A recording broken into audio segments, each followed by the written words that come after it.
என் அன்பு குழந்தையே, உனக்கான நல்ல விஷயங்களை செய்து கொடுப்பதற்காகவே உன் தாயானவள் என்று உன்னை தேடி வந்திருக்கின்றேன். என் தங்கமே, இன்று உன்னுடைய மனது ஒரு சில நாளாக எதிர்பார்த்த செய்தி உனக்கு இன்று வந்து சேரப்போகின்றது. வந்துவிட்டது என் குழந்தையே. நீ இப்பொழுது இருக்கின்ற உன்னுடைய மனநிலைக்கு மருந்தாக ஒரு புதிய உறவு ஒன்று உன்னை தேடி வாழ்க்கையில் வருகின்றது. இந்த அம்மா சொல்லும் பொழுது அந்த உறவானது யார் என்று தெரிந்து கொள்ள நிச்சயமாக நீ இந்த உறவை ஏற்றுக்கொள்ள வேண்டும். எதனால் இன்று உன் அம்மா உனக்கு இந்த விஷயத்தை சொல்ல வந்திருக்கின்றேன் என்றால், என் பிள்ளையே, உன்னுடைய வாழ்க்கையில் எப்பொழுதுமே உன்னுடைய மனது படுகின்ற கஷ்டங்களுக்கு எல்லாம் யாரோ ஒருவரினுடைய துணை வேண்டும் என்று நீ ஆசைப்படுகின்றாய் அல்லவா? யாரோ ஒருவர் உன்னுடைய வாழ்க்கையில் உனக்கு சரியான நேரத்தில் ஒரு ஆறுதலை கொடுக்க வேண்டும் என்று நீ யோசிக்கின்றாய் அல்லவா? அப்படி கொடுத்து விட்டால் அந்த உறவு போதும் என்று நீ நினைக்கின்றாய். அப்பேற்பட்ட உறவை தேடி அது கிடைக்கவில்லை. ஆனால் இப்பொழுது இந்த தாயானவள் உன் முன்னால் அந்த உறவை கொண்டு வந்து நிறுத்தப் போகின்றேன். அம்மா, இத்தனை காலமும் ஒரு நல்ல உறவை இந்த வாழ்க்கையில் நான் எனக்கு உறுதுணையாக வைத்திருக்க வேண்டும் என்று ஆசைப்பட்டு அது நடக்காமல் போய்விட்டது. இப்பொழுது நீயாவது எனக்கு இந்த உதவியை செய்து கொடு என்று சொல்கின்றாய் அல்லவா? என் பிள்ளையே, உன்னுடைய இந்த எண்ணங்களுக்கு நான் நிச்சயமாக உயிர் கொடுக்கப் போகின்றேன்.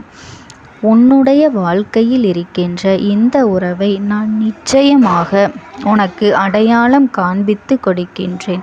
இவர்கள் யார் என்று நீ புரிந்து கொண்டால் இனி இந்த வாழ்க்கை பல விஷயங்களில் உனக்கு நடக்கக்கூடிய உண்மைகளை நீ தெரிந்து கொள்வாய்.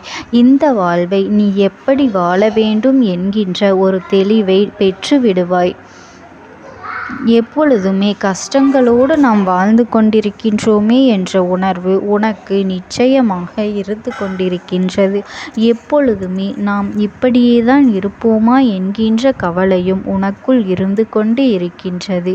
இந்த கவலை உன்னிடமிருந்து நீங்க வேண்டும். இந்த வாழ்க்கை நீ எதிர்பார்த்த மாதிரி மாற வேண்டும். எதிர்பார்த்ததை எல்லாம் உனக்கு கொடுக்க வேண்டும். அப்படியானால் இந்த அம்மா சொன்ன இந்த புதிய உறவு உன் வாழ்க்கைக்குள் முழுமையாக வந்துவிட வேண்டும். இந்த வாழ்க்கை நமக்கு என்னவெல்லாம் கொடுத்திருக்கின்றது என்பதை விட நீ அதனை எந்த அளவில் பெற்றுக்கொண்டாய் என்பதில் எப்பொழுதுமே உன்னுடைய சிந்தனைகள் இருக்க வேண்டும். என் குழந்தையான நீ இந்த வாழ்க்கையில் இத்தனை காலமும் கடந்து வந்த பாதைகளை நினைத்து பார்க்க வேண்டும். என் குழந்தையான பாதைகள் ஏராளம். இத்தனை காலமும் நீ தாண்டி வந்த கஷ்டங்கள் ஏராளம். ஆனால் ஏதாவது ஒரு நிலையில் இந்த கஷ்டங்களை எல்லாம் தாண்டி நீ நிற்கத்தான் செய்கின்றாயே தவிர ஒரு நாளும் விழுந்து விடுவது கிடையாது.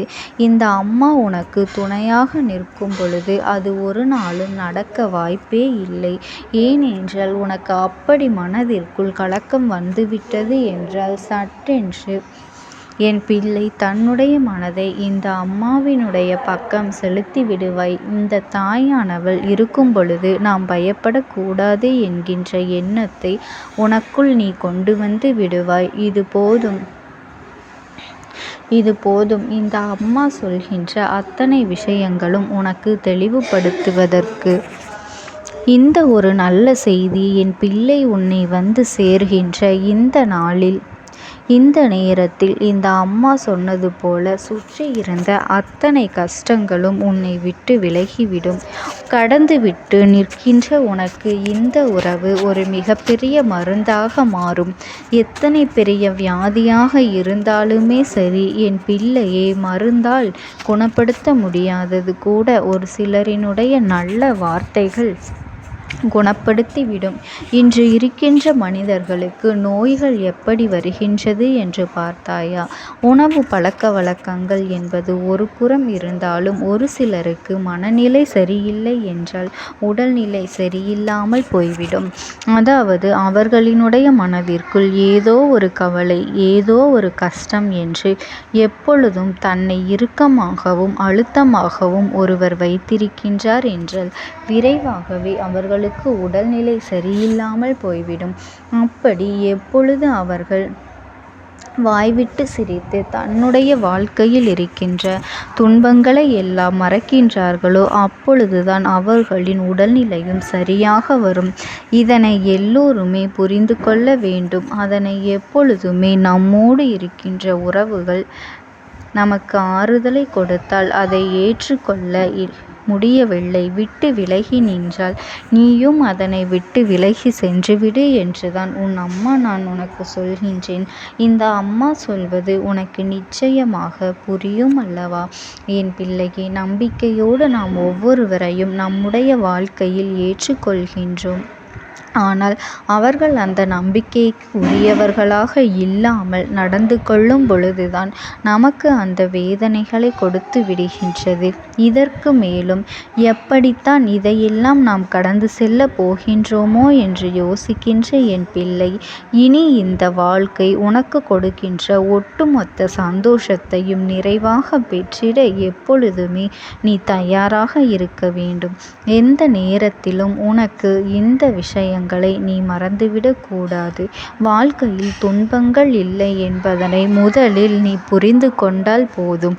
நான் உன்னோடு தான் இருக்கின்றேன். உன் அம்மா உன்னுடைய வாழ்க்கையின் ஒவ்வொரு நொடியும் ஒவ்வொரு அசைவுகளையும் கவனித்து கொண்டுதான் இருக்கின்றேன். யாரால் உனக்கு நல்லது நடந்தது, யாரால் உனக்கு இத்தனை கஷ்டங்கள் வந்தது என்பதனை உன் அம்மா நான் நன்கு அறிவேன். அதனால் இந்த வாழ்க்கையில் இருக்கின்ற அத்தனை சூழ்நிலைகளையும் உனக்கு காண்பித்து கொண்டிருக்கின்ற நான் இனிமேலும் உனக்கான சந்தோஷத்தை உன்னிடத்தில் ஒப்படைப்பேன் என்பதனை நீ புரிந்து கொள்ள வேண்டும், மறக்கக்கூடாது. அப்படியானால் உன் வாழ்க்கையில் வரக்கூடிய புதிய உறவு யார் என்று நீ தெரிந்து கொள்ள வேண்டும் அல்லவா என் பிள்ளையே? இந்த வாழ்க்கையில் யார் ஒருவரினுடைய வார்த்தைகள் உன்னுடைய ஒட்டுமொத்த மனநிலையையும் மாற்றுகின்றதோ, அதாவது உதாரணத்திற்கு உன் அம்மா என்னையே எடுத்துக்கொள். நீ கண்ணீரோடு நின்று கொண்டிருப்பாய். உன்னை தேடி வந்த இந்த அம்மா உன்னிடத்தில் என்ன சொல்வேன்? என் பிள்ளை, நீ வருத்தப்படாதே, எல்லாம் மாறிவிடும். இந்த சூழ்நிலையும் நிச்சயமாக கடந்து போகும். நீ ஆசைப்பட்டது எல்லாம் நிச்சயமாக உனக்கு கிடைக்கும். எத்தனை தடங்கல்கள் வந்தாலும் அதை தாண்டி நிச்சயமாக நீ வெற்றியை பெறுவாய். அந்த அளவிற்கு மனவலிமை இருக்கின்றது. இதை ஒரு நாளும் நீ இழந்து விடாதே என்று சொல்லி உனக்கு நல்ல ஆறுதலை கொடுப்பேன் அல்லவா? ஒவ்வொரு முறையும் கொடுக்கின்றேனோ அது போலத்தான் என் பிள்ளையே உனக்கான ஆறுதலையும் அதிலும் உன்னுடைய கஷ்டம் என்னவென்று கேட்டு உன்னை மேலும் வேதனைப்படுத்தாமல் நேரடியாக உனக்கு ஆறுதலை தருகின்ற ஒரு உறவு உன்னை தேடி வரும். இவர் பேசுகின்ற வார்த்தைகள் உன் மனதை நிச்சயமாக ஆறுதல் படுத்தும். நாம் சந்தோஷமாக இருக்க வேண்டும் என்கின்ற ஒரு உணர்வை உனக்கு கொடுக்கும். என் தங்கமே, நீ எதற்காகவும் கவலைப்பட்டு கொண்டிருக்காதே. இந்த தாயானவளினுடைய அன்பும் ஆசீர்வாதங்களும் என் செல்ல குழந்தைக்கு என்றென்றைக்குமே முழுமையாக கிடைத்து கொண்டே இருக்கும். ஓம் சக்தி. ஓம் ஆதிபராசக்தி.